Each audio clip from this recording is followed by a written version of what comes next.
Hello students, welcome to the Income Tax Law and Practice class with me Adela Samuel, Head Department of Accounting and Finance.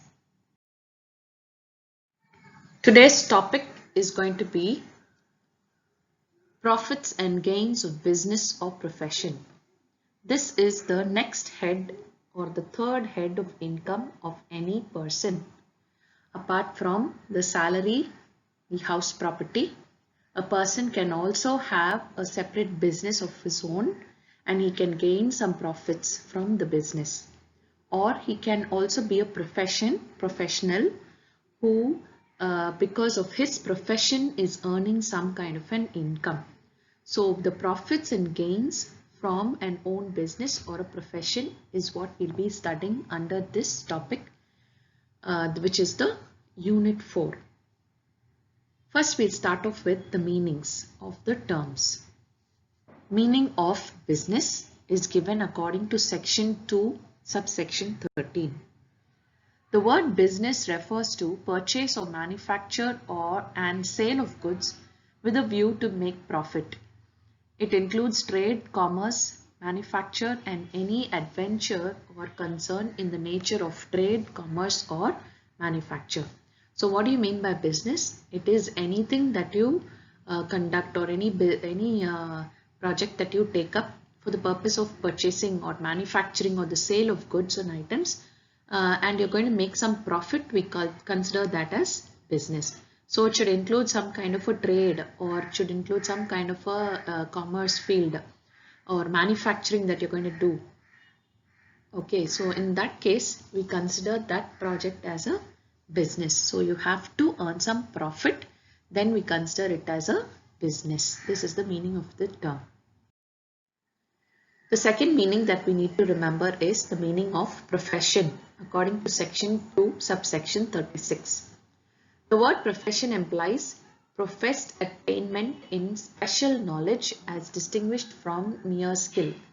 A profession involves labor, skill, education and special knowledge and implied a vocation requiring higher education and learning, intellectual skill as distinguished from one that used an occupation for the production or sale of commodities. Profession involves occupation requiring purely intellectual or manual skill. So what is this term profession? So when we say profession, it refers to some kind of a knowledge, a special knowledge or a special skill that a person has or he has acquired through education, through learning. So that kind of a extra profession or extra knowledge that a person gains, and through that if he is able to gain some profit, then we consider that as a profession. So for example, a person who has finished his MBBS is a professional in the field of medicine, or a person who is a chartered accountant, he has specialized in a particular field, so that can be his profession. Okay, so any professional who has educated themselves in acquiring some kind of a special knowledge, we consider that as a profession. And because of this profession, if they are earning some kind of a profit or gain, will be considered under this head of income. This is the second term that you need to understand the meaning clearly. Now, to compute the taxable business income, we have a specific format given. So you need to understand the format and memorize or clearly remember this format so that the sums will become easier to work out. So the format goes like this. So first you start off with the net profit as per the profit and loss account. So in the sum, if they give you the profit and loss account, the net profit in the profit and loss account will be taken first and put in the outer column. From this profit and loss, net profit of the profit and loss account, you're going to add inadmissible expenses. So first what are the inadmissible expenses that are there? So a list is given to you.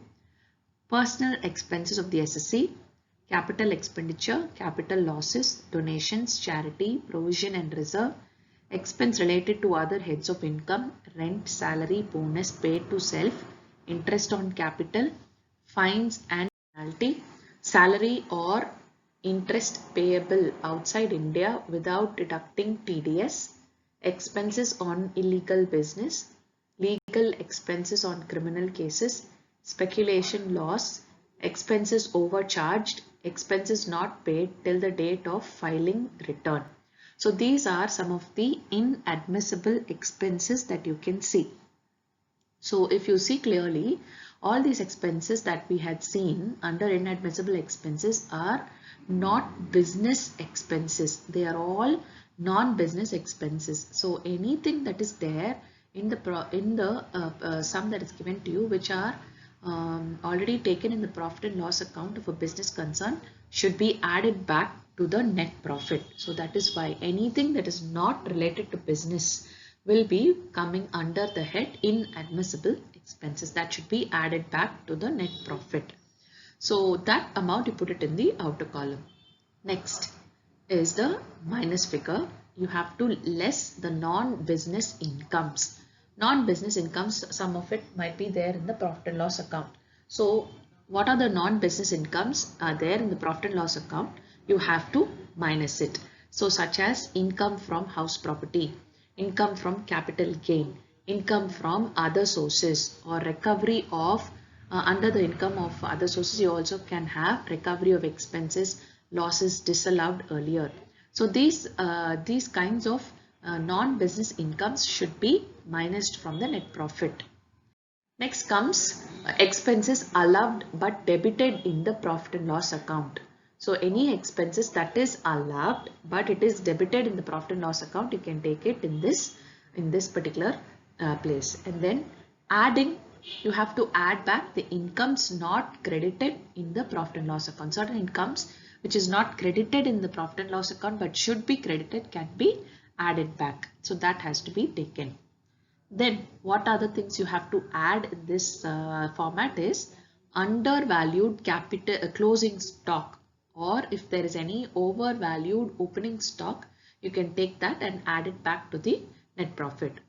Sometimes you might have an undervalued opening stock and overvalued closing stock that should be minused from the net profit. So if you do all these steps, then you will get your taxable business income. So this is the format that you need to remember when you're going in for calculating the business income, taxable business income. The format for preparing the taxable professional income is also given to us. It is not a very big format. There's a very simple format that is given to you. The income earned in a profession is derived from the following chart. Okay. So what is given there first? Professional receipts. So whatever you receive as professional receipts, you have to take it minus any professional expenses. You will get your taxable income from business.